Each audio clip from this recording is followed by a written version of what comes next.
Welcome everyone. सो हम आज second part लेकर आए हैं क्लास 9 के साइंस के चैप्टर 8 का सेकेंड पार्ट। तो हमने मोशन एलोंग स्ट्रेट लाइन पढ़ा है और आई होप आपको समझ में आया होगा। हमने डिस्प्लेसमेंट तक का टॉपिक कंप्लीट किया है, उसके बाद हम देखते हैं आगे का। Can the magnitude of the displacement be equal to the distance travelled by an object. क्या मैग्नीट्यूड जो डिस्प्लेसमेंट का है वो डिस्टेंस के बराबर होता है? नहीं, ऐसा नहीं होता। जो डिस्प्लेसमेंट है वो शॉर्टेस्ट डिस्टेंस होती है, मैंने आपको बताया है, इसलिए ये दोनों इक्वल नहीं होते हैं। Consider the example given for the motion of the object from O to A. The distance covered is 60 km and the magnitude of displacement is also 60 km. During its motion, the object from O to A and back to the B, the distance covered is 60 plus 25 is equal to 85 kilometre. तो distance और displacement जो है वो equal नहीं होते हैं, इनके magnitude equal नहीं होते हैं।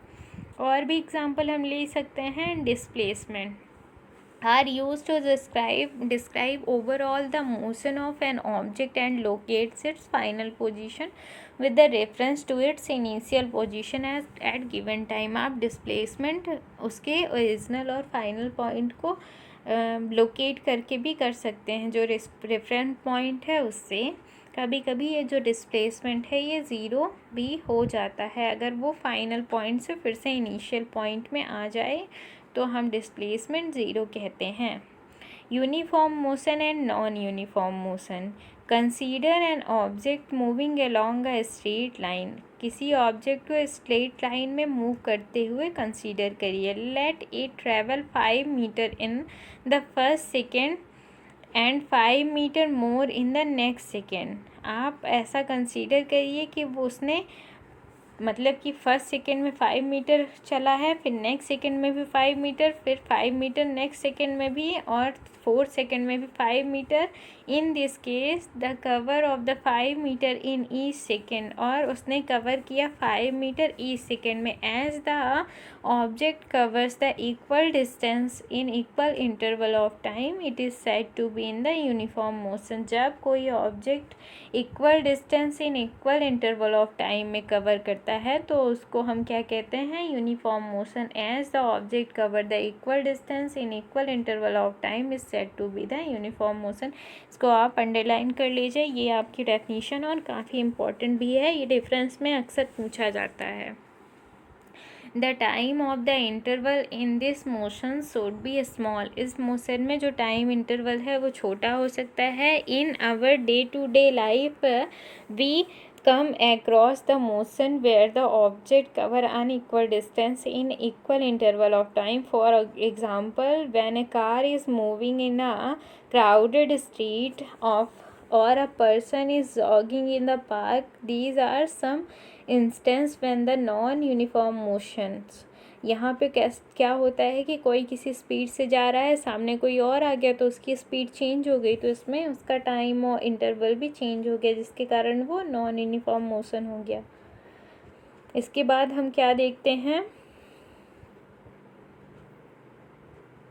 Measuring the rate of motion. यहाँ पे मेज़र करना है रेट ऑफ मोशन को। चलिए पेज नंबर हम किस में आ गए हैं? पेज नंबर, ये कौन सा पेज है? थर्ड पेज है, may be third page, page number 4। इसको देखते हैं। Look at the situation given in figure 8.2। If, ये देखिए यहाँ पे एक सिचुएशन दी हुई है फिगर 8.2 में, मतलब कि बॉलिंग की जो स्पीड है वो कितने किलोमीटर है? कभी 1:40 है, फिर 1:43 है, 1:35 है, 1:45 है, 1:32 है, 1:30 है ना। ये बॉलिंग की स्पीड दी हुई है। चलिए देखते हैं। Look at the situation in figure point 8.2 में देखते हैं। If the bowling speed is 143 kilo per hour, तो uh what does it means. तो इसका मतलब क्या है? What do you understand from the sign board. मतलब कि उसका जो वो है बॉलिंग की स्पीड है वो बार बार चेंज हो रही है। Different object may take different amount of time to cover its a given distance. हमेशा मतलब लगभग ऐसा होता रहता है कि जो टाइम है वो अलग अलग लगता रहता है किसी भी डिस्टेंस को कवर करने के लिए। Some of them more faster and some of slowly. कभी कभी लोग ज़्यादा फास्ट करते हैं और कभी कभी धीरे करते हैं। ऐसा बॉलिंग में भी हो रहा है। The rate at which the object move can be different. और कभी कभी जो रेट है ऑब्जेक्ट का मूव करने का वो डिफरेंट हो जाता है। And different object can move the same rate. और कभी कभी डिफरेंट ऑब्जेक्ट जो हैं वो सेम रेट में मूव करते हैं। One of the way of measuring the rate of the motion of an object is to find out the distance travel by the object in unit time. देखिए, अगर हम किसी ऑब्जेक्ट का motion का rate पता करना चाहते हैं तो हमें डिस्टेंस ट्रेवल भी पता करनी होगी, है ना, यूनिट टाइम में। This quantity is referred to as the speed. और इस क्वांटिटी को ही हम स्पीड कहते हैं। स्पीड का क्या फॉर्मूला होता है? Distance upon time. तो covered distance upon covered time. तो the SI unit of the speed is metre per second. मतलब डिस्टेंस की मीटर और टाइम की सेकेंड, तो metre per second. This is represented by the symbol. ये एक symbol से रिप्रेजेंट किया जाता है जिसको क्या बोलते हैं हम? मीटर पर सेकेंड, या फिर MS और वो -1 ऊपर लग जाता है, ठीक है ना। To specify the speed of an object we require only its magnitude. अगर हम किसी ऑब्जेक्ट की स्पीड को स्पेसिफाई करना चाहते हैं तो हमें उसका सिर्फ मैग्नीट्यूड चाहिए। The speed of an object need not be constant. और किसी ऑब्जेक्ट के स्पीड को कांस्टेंट होने की कोई ज़रूरत नहीं है। इन द मोस्ट केसेस, अलग अलग केसेस में object will be in non uniform motion. Object हमेशा नॉन यूनिफॉर्म मोशन में होता है। Therefore we describe the rate of motion of such object in the term of their average speed. तो ऐसे object का मोशन जो है हम एवरेज में बता देते हैं। The average speed of the object is obtained by dividing the total distance travel by the object in total time taken. तो हम इसमें एवरेज स्पीड कैसे निकालते हैं? उसका टोटल डिस्टेंस निकाल लेते हैं और टोटल टाइम से उसको डिवाइड कर देते हैं।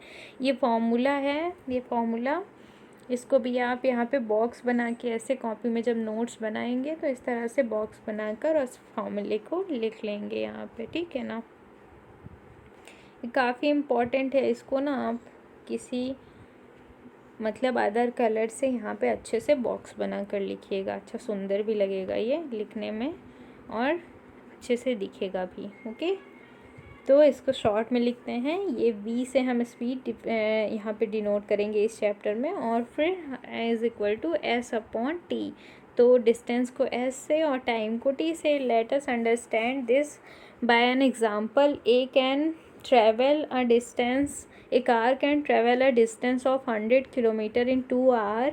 एक कार एक डिस्टेंस ट्रेवल कर सकती है कितनी? 100 किलोमीटर 2 घंटे में। Its average speed is 50 kilometre per hour. उसकी average speed 50 kilometre per hour है।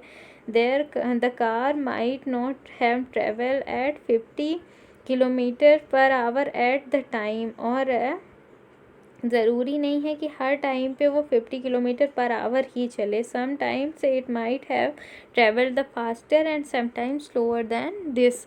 और कभी कभी वो तेज़ से चलेगी, कभी कभी वो धीरे धीरे चलेगी। ये आपके पास एक न्यूमेरिकल है इसी तरह की स्पीड को सॉल्व करने के लिए। और फिर उसके बाद स्पीड विद डायरेक्शन। स्पीड जो है डायरेक्शन के साथ हम पढ़ेंगे। अब the rate of the motion of an object can be more than the comprehensive if we specify its distance of the motion along with its speed. अगर हम मतलब स्पीड को डायरेक्शन के साथ देखेंगे तो ये और भी कॉम्प्लिकेटेड हो जाएगा। मतलब और भी ज़्यादा चीज़ें इसमें बतानी पड़ेंगी। The quantity that specify both these expect is called the velocity. और जो क्वांटिटी इन सबको बताती है ना उसको हम क्या कहते हैं? वेलोसिटी कहते हैं। Velocity is the speed of an object moving in definite direction. Velocity किसी ऑब्जेक्ट की स्पीड होती है जो एक डेफिनिट डायरेक्शन में मूव कर रहा हो। The velocity of object can be uniform or variable। किसी भी ऑब्जेक्ट की जो वेलोसिटी है वो यूनिफॉर्म भी हो सकती है और वेरिएबल भी, मतलब बदलती हुई भी हो सकती है। It can be changed by changing the object speed, direction, motion और बोथ। ये चेंज होती रहती है किसी भी ऑब्जेक्ट की डायरेक्शन, स्पीड या मोशन, सभी कुछ बदलते हुए। When an object is moving in the straight line at the variable speed, we can express the magnitude of its rate, motion in the average velocity, and it is calculated in the same way and calculate the average speed की तरह ही हम इसकी velocity भी calculate करते हैं। In the case the velocity of the object is changing at the uniform rate, then the average velocity is given by the arithmetic mean, initial velocity and final velocity for the given period। तो हम velocity कैसे निकालेंगे? जब uniform change हो, rate में change हो velocity के, तो एवरेज वेलोसिटी हम initial velocity plus final velocity upon 2 करके ये निकालेंगे, ठीक है ना। तो इस तरह से आप निकाल लेंगे इसको, और ये आपका कंप्लीट हो गया, ये पैरा भी कंप्लीट हो गया है। तो हम नेक्स्ट पैरा देखने के लिए चलिए हम नेक्स्ट वीडियो में मिलते हैं और नेक्स्ट पैरा को उसमें कंप्लीट करते हैं। तो अब क्या पढ़ेंगे हम लोग आगे ये तो न्यूमेरिकल है, तो न्यूमेरिकल भी। अब rate of change of velocity, आगे हम लोग क्या पढ़ेंगे? Rate of change of velocity हमारा न्यू टॉपिक होगा। तो उसमें आप इसमें वेलोसिटी को एक बार पढ़ के ज़रूर पहले से पढ़ के रखिए और फिर इस वीडियो को आप देखिए ध्यान से, तो आपको ठीक से समझ में आएगा कि वेलोसिटी क्या है और उसका rate of change of velocity क्या होता है। तो प्लीज़ हमारे नेक्स्ट वीडियो को ज़रूर देखिए और हमारे चैनल को लाइक सब्सक्राइब करना ना भूलें। Thank you.